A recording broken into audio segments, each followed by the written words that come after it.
Students, welcome back to my channel doctor Samiksha. आज हम discuss करेंगे क्वेश्चन 11, 12, 13 जो सीरियल में क्वेश्चंस चल रहे हैं एनसीईआरटी एक्सरसाइज के फिजिक्स चैप्टर लाइट के सॉल्यूशंस के साथ। तो आज टर्न है क्वेश्चन 11 की। लास्ट वाली वीडियोस में चेक कर लेना, 1 to 10 डिस्कस कर चुके हैं हम। ये क्या कहता है, a concave lens of focal length 15 centimetre forms an image 10 centimetre from the lens. क्या कहा है कि फोकल लेंथ 15 सेंटीमीटर है, इमेज बनाई है उसने 10 सेंटीमीटर लेंस से, from the lens. How far is the object placed from the lens. तो हमें ऑब्जेक्ट का डिस्टेंस बताना है and draw the ray diagram के साथ।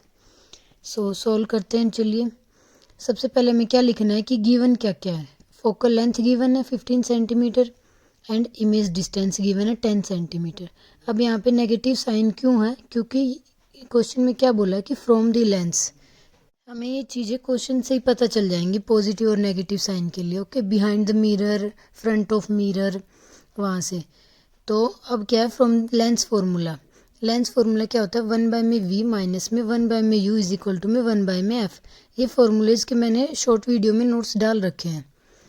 ओके, वहाँ से देख लेना आप। तो v की वैल्यू पुट कर दी -10, u हमें निकालना है, फोकल लेंथ की वैल्यू पुट कर दी -15। यहाँ से सॉल्व करके u हमें क्या मिल जाएगा, -30 सेंटीमीटर। तो माइनस साइन आया, तो इसका क्या मतलब है कि जो ऑब्जेक्ट है वो हमें मिरर के लेफ्ट साइड में ही रखना है। कितनी दूरी पे, -30 सेंटीमीटर की दूरी पे। ओके, यही निकालना था हमें, ऑब्जेक्ट डिस्टेंस एंड रे डायग्राम। रे डायग्राम ये यहाँ पे शो कर रखा है, आप अच्छे से नीट एंड क्लीन अपनी नोटबुक में ड्रॉ कर लेना। ए डैश बी डैश क्या है, इमेज डिस्टेंस जो हमें गिवन था 10 सेंटीमीटर पे। अब फोकल लेंथ F1 है जो कि 15 सेंटीमीटर थी। अब ये लेंस के लेफ्ट साइड में ही आएंगी ये सारी चीज़ें, तो यहीं पे हमें ऑब्जेक्ट मिलेगा AB।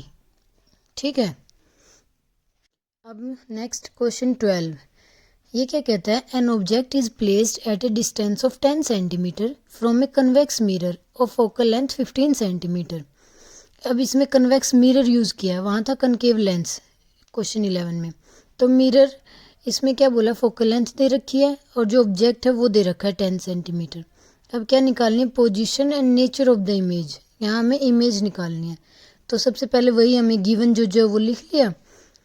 फोकल लेंथ बता दी 15 सेंटीमीटर, ऑब्जेक्ट डिस्टेंस बता दिया 10 सेंटीमीटर। तो ऑब्जेक्ट डिस्टेंस अब क्या बताया इसने कि फ्रॉम द मिरर, तो इसलिए नेगेटिव आया है। मिरर फॉर्मूला क्या होता है, 1/v प्लस में 1/u इज इक्वल टू में 1/f। ठीक है, मिरर फॉर्मूला पॉजिटिव में आएगा, लेंस फॉर्मूले में यहाँ नेगेटिव का साइन आ जाएगा। u की वैल्यू पुट कर दी, f की वैल्यू पुट कर दी, यहाँ से हमें v मिल जाएगा, कितना आया, +6 सेंटीमीटर। ठीक है, इमेज क्या है, पॉजिटिव। तो क्या हुआ है कि वो पॉजिटिव आई है, तो इसका मतलब क्या होगा कि मिरर से राइट साइड में बनेगी इमेज। ठीक है, बिहाइंड द मिरर। और क्या पूछा था, nature of the image. Nature of the image क्या है, वर्चुअल एंड इरेक्ट। ओके, ये था क्वेश्चन नंबर 12। आज वाले दोनों न्यूमेरिकल इजी से हैं, बिल्कुल डायरेक्ट है, mirror formula lens formula use करके। अब क्वेश्चन 13 है, ये छोटा सा short question answer. The magnification produced by a plane mirror is +1. What does this mean? क्या पूछा है कि जो मैग्नीफिकेशन है प्लेन मिरर की वो +1 दे रखी है, तो इसका क्या मतलब है, इसका क्या मीनिंग हुआ, आंसर में देखिए। The magnification produced by a plane mirror is +1 which means that the size of the image formed is exactly equal to the size of the object. ठीक है, and is behind the mirror। कहाँ पे बनेगी, mirror के पीछे, मतलब mirror की right side में। अगर पॉजिटिव है तो राइट साइड में बनेगी और नेगेटिव है तो लेफ्ट साइड में। तो क्या बोला है कि जो इमेज है और जो ऑब्जेक्ट है उन दोनों का साइज इक्वल है। ठीक है, ये इसका मीनिंग है। और कहाँ पे बनेंगे वे, मिरर के राइट साइड में। अब वही बता दिया, देखो, the positive sign shows that image formed is virtual and erect. ठीक है, पॉजिटिव साइन क्या बताता है कि इमेज जो है वर्चुअल एंड इरेक्ट है, क्योंकि वो मिरर के राइट साइड में बन रही है। ठीक है, सेम यही हमें 12th क्वेश्चन के आंसर में मिला था, पॉजिटिव आई थी इमेज तो वहाँ पे भी वर्चुअल एंड इरेक्ट था नेचर उसका, यहाँ पे भी वर्चुअल एंड इरेक्ट है। आज के तीनों क्वेश्चन ये थे, बिल्कुल छोटे छोटे ईजी से थे, 2 मार्क्स में पूछ लेते हैं एग्जाम्स में।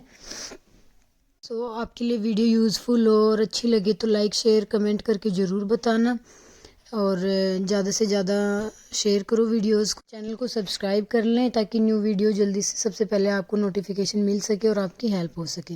Thank you so much.